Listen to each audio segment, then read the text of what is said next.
जय श्री राम, जय हनुमान जी। जय श्री राम, जय हनुमान जी। दोस्तों, मेरे YouTube चैनल पर आप लोगों का हार्दिक स्वागत है। आज हमारे स्टूडियो में रश्मि शर्मा जी आई हुई हैं। रश्मि शर्मा जी, आपका बहुत बहुत स्वागत है हमारे चैनल पे। धन्यवाद गुरु आप जी। बताइए आज का आपका क्या विशेष।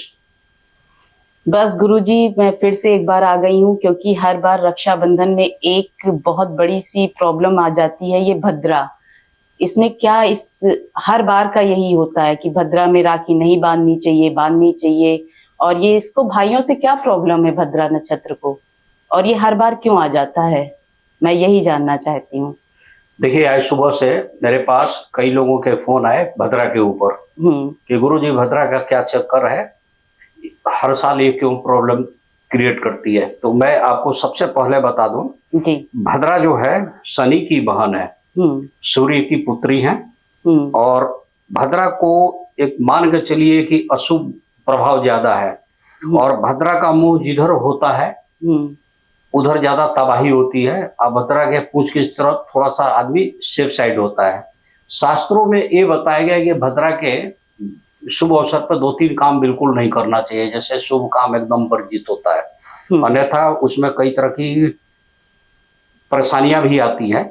शास्त्र में वर्णन है कि स्वर्गे भद्रा शुभम कार्य पताले चय धनागमम मृत्यु लोके यदा दृष्टि सर्व कार्य विनाशनी। यदा मृत्यु लोक यानी पृथ्वी की तरफ अगर उसका मुंह है, देख रही है, तो समझिए कि विनाश होना ही होना है।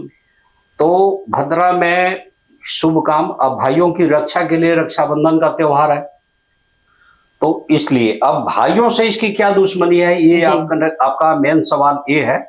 तो मैं ये बता दूं कि भद्रा भी तो किसी की बहन ही है भाई, शनि महाराज की तो बहन ही है। लेकिन उनके प्रकृति भगवान ने ऐसे ही बनाई कि वो जिधर देखेंगे उधर विनाश करेंगे। और जब भद्रा स्वर्ग की तरफ होती है तो शुभ काम भी होते हैं, पताल में होता है तो धन का नाश भी होता है जी। तो कई तरह की है। और पृथ्वी की तरफ जब होती है तो यहाँ विनाश होता है। तो भद्रा में परहेज है। अब आ जाइए रक्षाबंधन की ऊपर जी।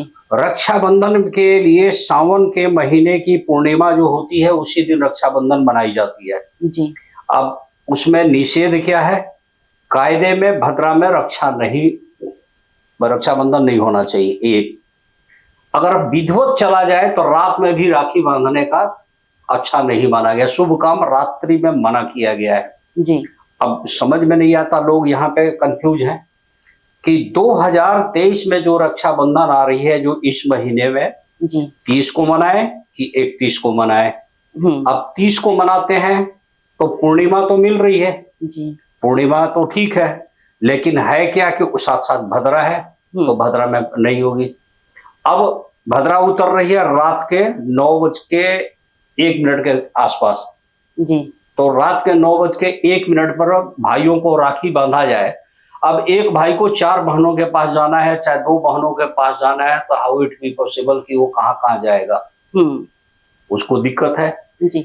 बहनों को भी कहीं जाना होता है, उनके भी हस्बैंड को कहीं जाना होता है। अब एक बहुत बड़ी समस्या हो गई कि 30 तारीख को राखी मनाए कि अब कई पंडित जी लोग क्या कर रहे हैं कि 31 तारीख को उदया तिथि मान लेते हैं कि पूर्णिमा ही में सूर्योदय हो रहा है तो हम बांध लेंगे जी। लेकिन वहां पे भी कुछ विद्वानों का मत ये है कि पूर्ण पूर्णिमा नहीं लगा है, उसमें 6 घटी से कम है, तो 2 घंटा 24 मिनट सूर्योदय से पूर्णिमा जो है वो कम हो जा रही है, तो उसको पूर्ण पूर्णिमा नहीं मानेंगे। तो इसलिए 31 तारीख को भी राखी नहीं बांधा जा सकता है। अब नतीजा क्या होगा कि रात के 9:01 से लेके राखी बांधने का रात में रिवाज मैंने एक रास्ता बचा है, इसके अलावा कुछ बचता नहीं है। तो 30 तारीख को रक्षाबंधन मनाए कि 31 तो वही मैं बता रहे कि फिर तो 30 तारीख के 9:01 से राखी बंधवाया जाएगा जी। अब रात के 9:01 पर राखी बंधवाने में सबसे बड़ी प्रॉब्लम है कन्वेंस की, भाइयों की जी जी। एक भाई को कई जगह जाना है और नहीं जाएगा।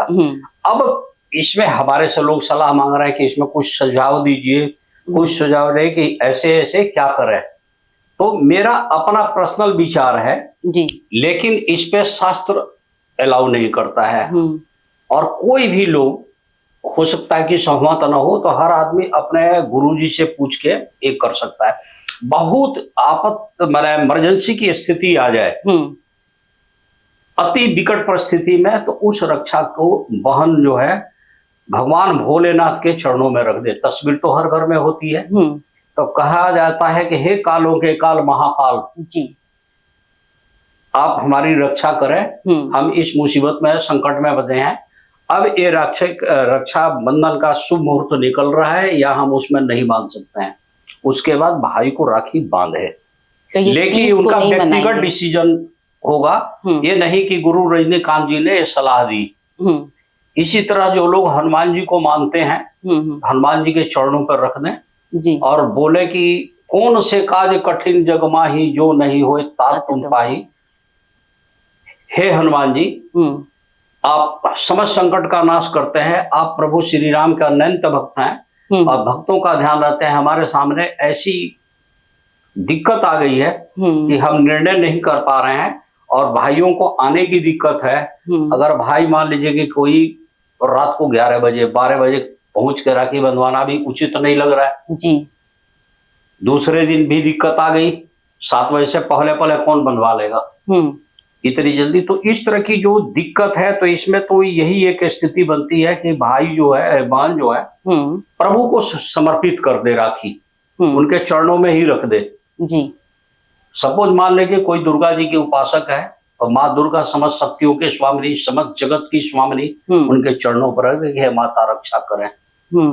जब माता ही रक्षक बन जाए जी, या हनुमान जी रक्षक बन जाए, या बिंद विनाशक गणेश जी बन जाए, या योगेश्वर श्री कृष्ण जी बन जाए, प्रभु श्री राम बन जाए, या देवों के देव महादेव शिव शंकर भोलेनाथ ही बन जाए, तो रक्षा तो होना ही है। अब देखिए, इसमें लॉजिकल 1-2 सवाल और भी बता रहा हूं। शास्त्र बना है उस देश काल पात्र के अनुसार से। आज दिक्कत हो गई है, आदमी की रोजी रोटी की दिक्कत है, हर आदमी व्यस्त काफी है, कन्वेंस की प्रॉब्लम हो सकती है, रोड पर जाम हो सकती है, आपाधापी बहुत ज्यादा हो जाएगी। 9:01 पर सब कोई भागेगा बहनों के घर, और एक मान लीजिए कि एक बहन इस मोहल्ले में है, एक दूसरी जगह है, तो आप समझ सकती हैं दिक्कत। तो मैं बैठ के आज दिन में सोच रहा था कि देखिए, भद्रा ठीक है, अशुभ है, लेकिन क्या भद्रा काल में कोई बच्चा पैदा हो जाता है तो क्या अशुभ ही पैदा होता है? हाँ, ये भी बहुत बड़ी क्वेश्चन है ना जी। क्या वो अशुभ बच्चा पैदा होगा जी? वो जन्म लगन में ही, जन्म के समय ही भद्रा लग गई है, तो उसको अशुभ मान लेंगे? ऐसा भी नहीं है। तो देश काल पात्र के अनुसार आदमी को समय के अनुसार थोड़ा सा चेंज तो कर ही लेना चाहिए। लेकिन फिर भी ये मेरा व्यक्तिगत विचार है। कोई भी गुरु महाराज, कोई भी पंडित जी ज्ञानमान, कृपया हमें क्षमा करेंगे। आप कोई भी भक्तगण हमारे ऊपर आरोप नहीं लगाएंगे कि इन्होंने ये सलाह दी। ये हमने एक छोटा सा वैकल्पिक रास्ता निकाला है कि मुसीबत की स्थिति में अगर इस तरह की स्थिति बन जाए जी, पूरी प्रयास कीजिए कि 9:01 के बाद ही आप राखी बंधवाइए, क्योंकि 6:31 तक आप पूर्णिमा है, उसके बाद पूर्णिमा की क्या है कि घटत हो जा रही है। जो मैंने बताया 6 घटी से कम हो जाएगी, 2 घंटा 24 मिनट का फर्क पड़ जाएगा। कुछ लोग कहते हैं कि भद्राज का पूछ काल जो है, पूछ इधर पृथ्वी की तरफ कुछ देर के लिए घूमेगी 5:32 शाम से लेकर 6:32 तक जी। तो उस समय भी पूछ के तरफ विष नहीं होती है, मुंह की तरफ विष होती है, तो उस समय भी बांध सकता है। अगर ऐसी भी स्थिति में किसी को बांधना ही पड़ गया इमरजेंसी में जी, कोई रास्ता नहीं बचा है, तो कृपया प्रभु के चरणों में राखी को रख दिया जाए और उन्हें प्रणाम किया जाए और उन्हीं को सौंप दिया जाए कि आप रक्षा कीजिए। और मैं चूंकि हनुमान जी से की ज्यादा पूजा पाठ करता हूं, तो मेरा अपना विश्वास है कि कौन से काज कठिन जग माही, जो नहीं होए तात तुम पाई। जब तक प्रभु की निगाहें टेढ़ी नहीं होगी तो कोई भाइयों की नुकसान नहीं हो सकता है, और बहनों की राखी की लाज रखेगी ये प्रभु ही रखेंगे, प्रभु ही इस काम को करेंगे। जी। तो ये मेरा विचार है। और बताइए, आपको कुछ पूछना है? मतलब कि गुरुजी का कहना है 30 तारीख को आपको राखी नहीं बांधनी है, अगर नहीं, बांधनी है नहीं बांधनी है, दिन में नहीं बांधनी दिन में है, नहीं बांधनी है आप रात के 9:01 जी, पे लेकिन उसको बांधिए। आप अपने इष्ट देव भगवान के आगे रात रखिए। के 30 तारीख को 9:01 से तो आप बांध ही सकते हैं जी, उस पूरा टाइम में दिन नहीं भद्रा हट जा रही है। जी जी। उसके पहले अगर इमरजेंसी आ जाए तो, लेकिन हम मना करेंगे कि इसको न करें। अगर बहुत दिक्कत हो रही है तो 5:32 शाम से लेके 6:32 तक, यानी 1 घंटा का समय शाम का टाइम जो है, उस टाइम में आप इमरजेंसी में बांध सकते हैं। हाँ, ईश्वर के आगे आप लेकिन रख के प्रभु बांध के सकते हैं समर्पित करके। चरणों पे। अब किसी कारण से कोई भाई 31 तारीख को आ रहे हैं, जी, पूर्णिमा का क्षय हो रहा है, तब भी प्रभु श्री राम को, यहाँ के लोग, यहाँ के पंडित ये कह रहे हैं कि हम उद्या तिथि को मानेंगे, तो प्रभु को समर्पित करके उस रक्षा को ले लें, उन्हीं के ऊपर छोड़ें कि हे प्रभु, जो आप करोगे अच्छा ही करोगे। और जी, आप जी। भक्तगणों को निराश तो करते नहीं, हमेशा रक्षा करते हैं, तो आप करिए। जी आप बताइए, ठीक है? जी जी, बहुत क्योंकि बहुत दूसरा धन्यवाद तरीका गुरु नहीं जी। है। तो दोस्तों, ये आपका अपना निर्णय रहेगा, मैंने सिर्फ सलाह दी है, कोई गलती हो क्षमा करेंगे। जय श्री राम, जय हनुमान जी। आपका बहुत बहुत धन्यवाद गुरु जी। आपका भी। जय श्री राम।